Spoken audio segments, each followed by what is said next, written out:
Hello everyone, I am Dr. Damodar Reddy, consultant cardiologist,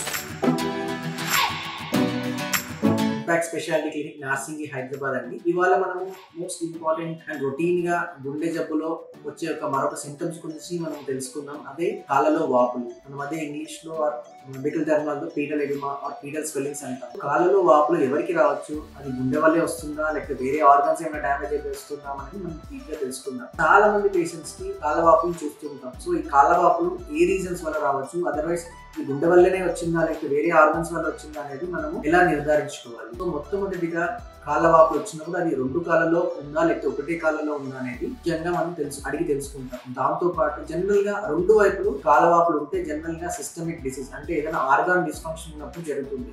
most commonly గుండె week అవ్వడము, రెండోది ఏమైనా కిడ్నీ సమస్య కిడ్నీ ఫెయిల్యూర్ లో ఉండడము, లేకపోతే ఏదైనా లివర్ ఫెయిల్యూర్ లో ఉండడం. ఈ 3 రీజన్స్ మోస్ట్ కామన్ గా మనకు కాళ్ళవాపులు రావచ్చు. దాంతో పాటు బాడీలో ప్రోటీన్ లెవెల్స్ తగ్గిపోవడము, న్యూట్రిషనల్ గా వీక్ అవడం, వాటి వల్ల కూడా కాళ్ళలో వాపులు రావచ్చు. అండ్ వేరే రీజన్స్ అంటే లోకల్ కాజెస్ వచ్చేసి కాళ్ళల్లో వెరికోస్ వెయిన్స్ అంటాం. వెరికోస్ వెయిన్స్ అంటే కాళ్ళలో నరాలు ఉబ్బి కాళ్ళ వాపులు రావచ్చు. అలాగే ఏదైనా చిన్న కంతులు అంటే మన లింఫాటిక్ సిస్టమ్ అఫెక్ట్ అయినప్పుడు కూడా లింఫాటిక్ డ్రైనేజ్ ఎఫెక్ట్ అయితే కూడా కాళ్ళ వాపులు రావచ్చు. బట్ మోస్ట్ కామన్లీ గుండె వల్ల అని ఎలా నిర్ధారించుకుంటాం. సో గుండె వల్ల వచ్చిన కాళ్ళ వాపులు జనరల్ గా మనకు కాళ్ళలో స్టార్ట్ అయ్యి మెల్లిగా మోకాల వరకు వచ్చేసి తర్వాత పొట్ట వాపు కూడా రావచ్చు. దాంతో పాటు ఇంకా పేషెంట్స్ ఈ స్టేజ్ లో కనుక డాక్టర్ ని అప్రోచ్ అవ్వకుండా అలాగే నెగ్లెక్ట్ చేస్తే వాళ్ళకు మొహం వాయడం, బాడీ అంతా వాపు రావచ్చు. ఎర్లీ స్టేజ్ లో కనుక ఎస్పెషల్లీ మనకు యాంకిల్ ఎడిమా అంటాం. యాంకిల్ లెవెల్ వచ్చేంత వరకు ఈ జనరల్ గా మనం పేషెంట్ కి డౌట్ వచ్చి ఇమీడియట్ గా కార్డియాలజిస్ట్ ని కన్సల్ట్ చేస్తే మనం ఈసీజీ 2D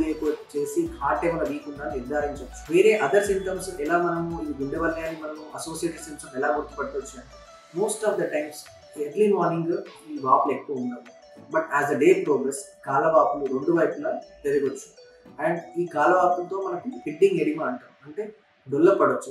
మనం వేలితో ప్రెస్ చేసినప్పుడు కాళ్ళలో డొల్ల పడవచ్చు. దీన్నే పిడ్డింగ్ టైప్ ఆఫ్ పీడల్ ఎడిమా. వీటి వల్ల కాళ్ళ మీద ఎరుపు కానీ అలాంటిది ఏమి ఉండకపోవచ్చు. జనరల్ గా ఎరుపు ఉండి నొప్పి ఉంటే మోస్ట్లీ దానికి ఇన్ఫెక్షన్ వల్ల వచ్చిన వాపుగా మనం కన్సిడర్ చేస్తాం. దాన్ని సెల్యులైటిస్ అంటాం. గుండె వల్ల కాళ్ళ వాపులు వస్తే మాత్రం most likely painless bilateral pitting type of pedal oedema అంటాం. అంటే రెండు కాళ్ళు ఇన్వాల్వ్ అయ్యి కాళ్ళు బాగా ఉబ్బి డొల్లపడము, దాంతో పాటు నొప్పి లేకుండా వాపులు రావడం అనేది వెరీ కామన్ సింప్టమ్స్ అన్నమాట. ఒక్కోసారి కాళ్ళ వాపులతో పాటు వేరే సింప్టమ్స్ కూడా గుండె జబ్బు నిర్ధారిస్తుంది. అలాగే కాళ్ళ వాపులు వచ్చిన పేషెంట్స్ కి కాళ్ళ వాపులతో పాటు ఊపిరితిత్తులో కూడా నీరు ఉండొచ్చు. దానివల్ల పేషెంట్ నడిచినప్పుడు దమ్ము రావడము, రాత్రి కూడా పడుకుంటే దమ్ము రావడము, ఇవన్నీ కూడా మనకు గుండె జబ్బు వల్లనే కాళ్ళ వాపులు వస్తుంది నిర్ధారించుకోవచ్చు. సో ఏదైనప్పటికీ కాళ్ళ వాపులు వచ్చినప్పుడు మనం దాన్ని నెగ్లెక్ట్ చేయకుండా డెఫినెట్ గా కార్డియాలజిస్ట్ ని కలిసి బేసిక్ ఈసీజీ ఎక్కువ చేసుకొని గుండె యొక్క పరిస్థితి ఎలా ఉందో కన్ఫర్మ్ చేసుకోవడం ఇస్ వెరీ సూటబుల్ థింగ్స్.